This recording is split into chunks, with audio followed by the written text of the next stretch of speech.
polisi jamii kwenye kata. Mheshimiwa Mwenyekiti, Dar es Salaam ni kiwanda kikubwa sana cha kuzalisha mashoga, na mambo haya yanafanyika kwenye kata zetu na mitaa yetu, na polisi kata wapo. Na Mheshimiwa Mwenyekiti, sheria ziko wazi. Nini kauli ya serikali kwa watu ambao wanajihusisha kwenye shughuli zao na vitendo vya ushoga kwenye kata zetu? Mheshimiwa Naibu Waziri, majibu yako kwa kifupi. Asante sana Mheshimiwa Mwenyekiti kwa swali la Mheshimiwa Thomas Kampala, swali la msingi, na najua yeye ni balozi wa hayo ambayo ameyazungumza.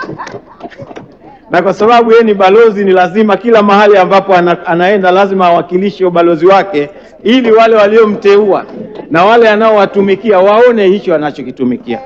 Mheshimiwa Mwenyekiti, swala la ushoga ambalo amelizungumza ni kosa la jinai kisheria.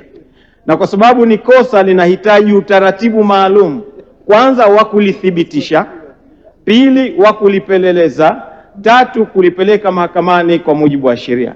Kwa hiyo ninachotaka kumwambia Mheshimiwa Kampala kwamba wale ambao wanatenda kosa hili ni sawa na wengine wanaotenda makosa mengine, na wanapaswa kuchukuliwa hatua kwa mujibu wa sheria. Mheshimiwa Mwenyekiti, naomba kuwasilisha.